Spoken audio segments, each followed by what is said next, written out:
What's up? You ever watch a movie so unbelievably amazing that it makes you question why you are studying movies in the first place? It makes you want to give up. I know I have. Today we will not be talking about that movie. Quite the opposite, I will say. Years ago, a buddy of mine showed me a film that we are going to be talking about today. You're the Hunter from the Future. We watched it on a cold, rainy night, and it blew my puny little mind. I didn't even know something like this was possible. This came out in 1983 and it was supposed to be this low-budget Italian answer to Star Wars, because that just came out 6 years before, and it throws in a little Conan the Barbarian there as well, and I think it does a pretty good job. I thought this would be another cheesy little movie bin movie, but no. For I was not ready for the epic testosterone-filled adventure that is You're the Hunter from the Future. So come along with me today and trust me, you'll be amazed.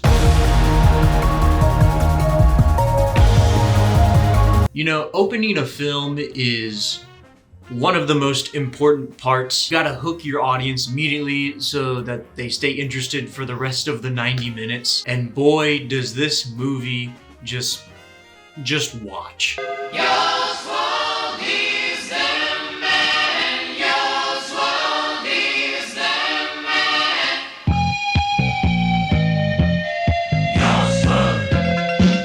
So yeah, right off the bat, we have this unnecessarily funky synth theme song for our titular character, You're here, who is just a hunk of a man.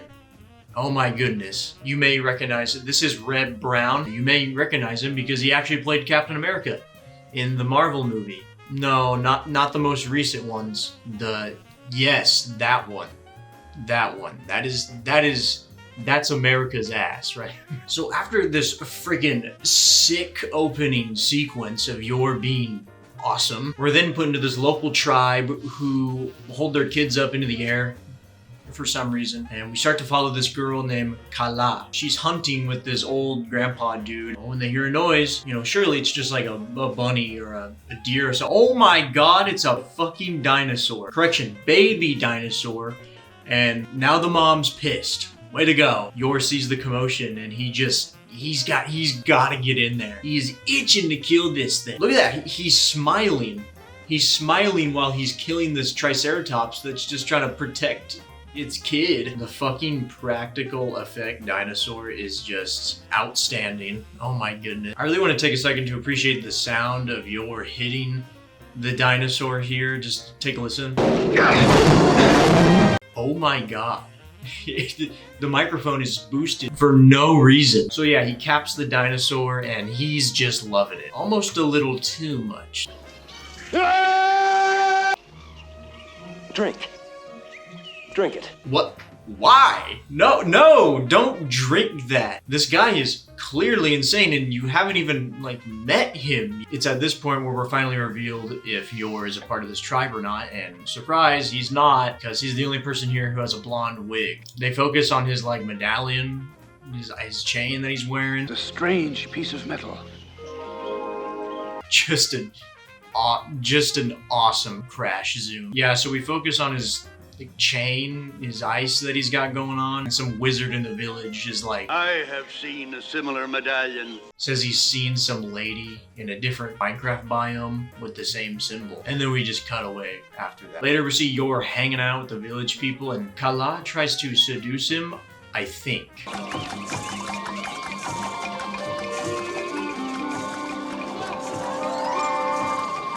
What is that? Out of nowhere, BAM! We got bad guys. I can't really tell what they are. They look like the Wizard of Oz monkeys and the 2001 people, but they're human. I don't know, maybe they just don't shave. Anyway, so yeah, they kidnap a bunch of people, they kill a bunch of people, the village is on fire, but Yor, Kala, and Grandpa, they get away.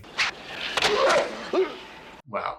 What a shot. So yeah, Grandpa goes back to the village and he finds the wizard dude is still alive, and he says, you know, Kala must go with Yor, and he says a bunch of cryptic shit. Fate is with him, blah, blah, blah, you know, inciting incident stuff. Later, Yor takes Kala to his super cozy hideout, and when I say cozy, I mean the Four Seasons comes nowhere near. It's just a big ass tree. And there must be women too. I cannot get over the crash zooms. Like she even looks right down the barrel. That's awesome. Later, Yor and Kala get jumped by the furries, and he gets knocked out. They steal his chain. Kala gets kidnapped. He gets thrown off a really big cliff. All while Grandpa watches from a cave. Tisk, tisk, tisk. Yor is somehow still alive, and he has quite possibly the shortest argument I think I've ever seen with Grandpa. Come, it's not safe to remain here. No. First, we must find Kala. Where is she? You lost her in battle. Kala now belongs to him. That is our law. No, Peg. I don't recognize your laws. That way. Like, the Grandpa immediately folds. Okay, let's go. Yor and Grandpa find the bad guys' secret hideout where they have all the women and Kala. Yor randomly goes full, 2018 Prime PUBG Shroud and snipes this creature from out of the sky, turns into cardboard as it falls. Now, I'm gonna show you guys one of the first hell yeah moments. There's a few of these in this film, so try to keep up.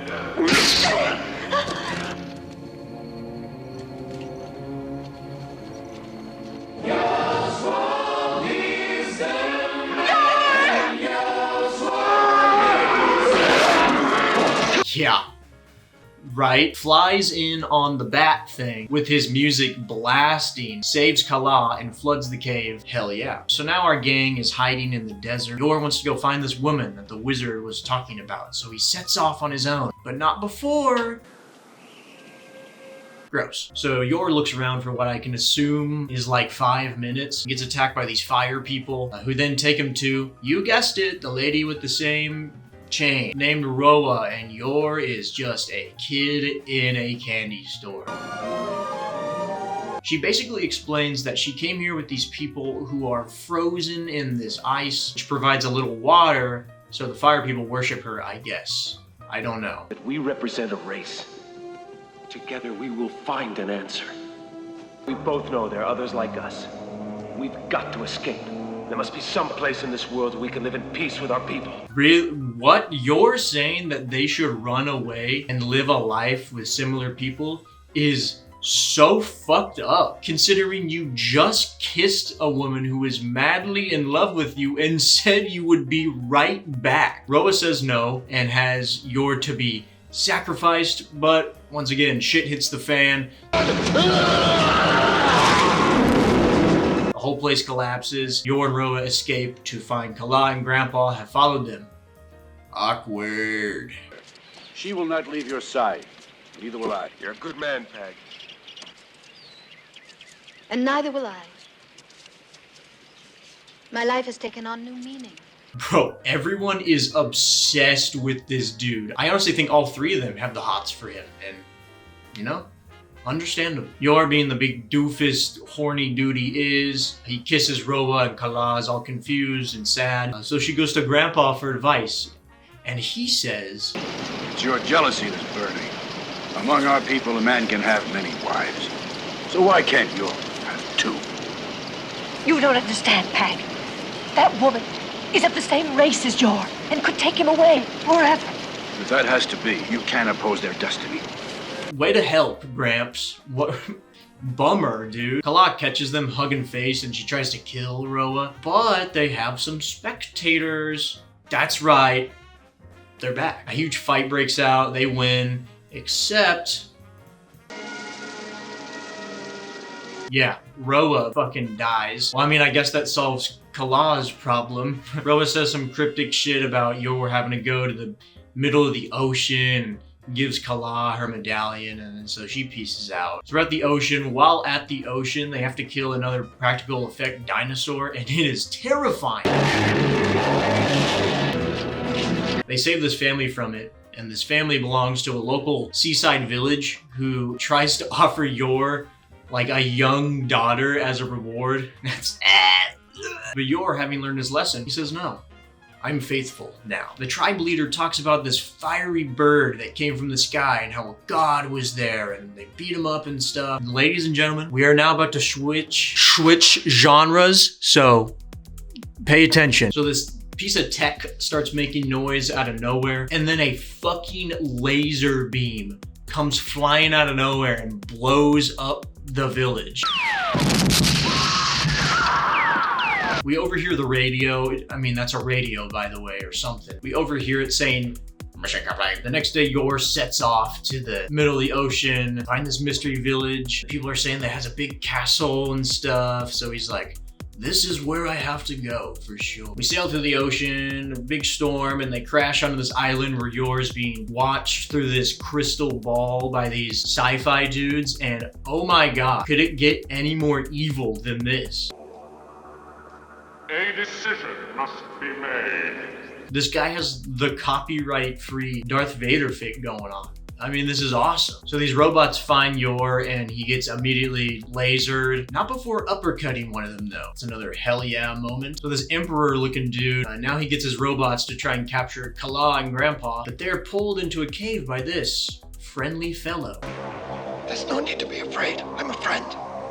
Come on. Like, who is this? Is this a dentist? Why? Yor is now in this lab where this lady just lore drops so much information. So try to keep up. I'm gonna say. So plot twist, Yor's actual name is Galahad. And his father was a rebel who got banished from this island and their ship got destroyed. Yor, I guess, survived. He went with his dad and he survived the crash and he grew up learning how to hunt and be awesome, I guess. So Dr. Doom here meets with Yor. And I'm not even kidding, while he's looking at the TV explaining his plans of making the perfect human, Yor sneaks out of the door like a little kid.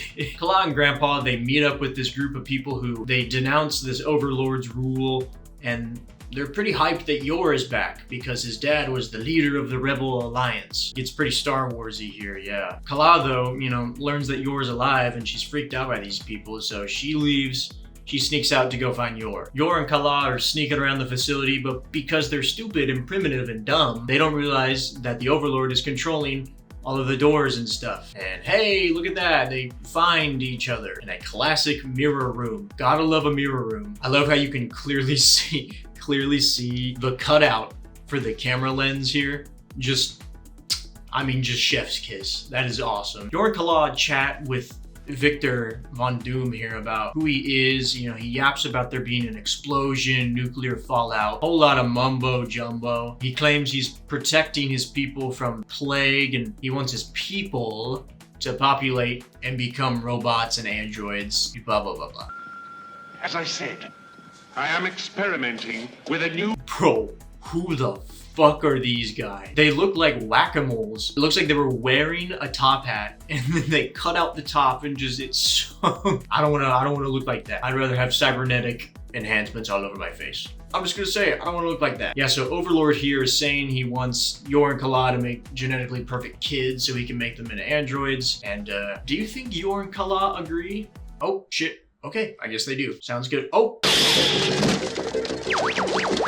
Okay, Rebel invasion. All right, we're moving fast. Let's go. Time for the big final escape and fight scene. I love how in this shot, you can see the hilarious makeup we have on this dude. Yeah, chopped. Yeah, so, pretty obvious. A big shootout commences. Yor gets a gun and is just fucking cracked immediately with this thing he has never used before. Well, maybe he did. I don't know. The Overlord's starting to panic. He tries to prevent them from escaping and blowing up this generator thing. So he gets rid of this bridge. And what I'm about to show you is my favorite fucking moment in this whole movie. So Yor needs to swing across this thing. So he swings across and he plants a bomb, but he's got to get back though. So Grandpa says he'll swing over and grab him. And just watch this.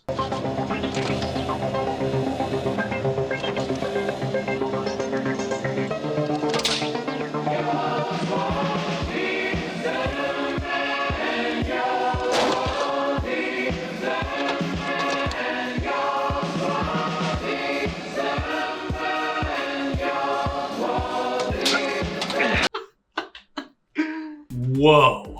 I've seen a lot of stunts before, but that was perfection. They used fucking action figures to do this, and it's so jank. I laughed my ass off when I saw this for the first time. Oh my goodness. But hey, look at that. We planted the bomb, so it's time to get out. You're in the Overlord. They duke it out, but he uses his like hand aura to escape. I don't know. But Yor throws a barbershop pole at him and impales him. Yor and the rebels are just about to escape, but Grandpa decides to, do the classic, hang back, I'll fend off. He tries to fend off the androids, and in 99% of movies, this is being set up for him to sacrifice himself so that they can get away. He's probably gonna die. Come back down! It stopped. No, he doesn't. He gets lucky at the last second because the rebels deactivated all the battle droids.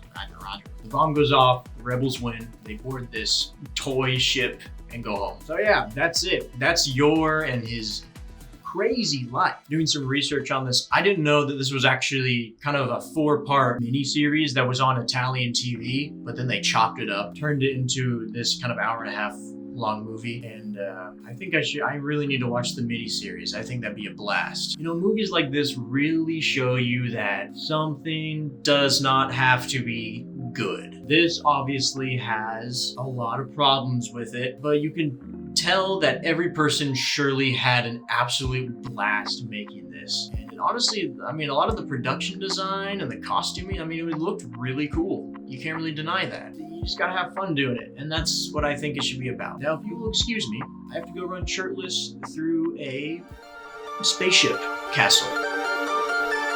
Bye!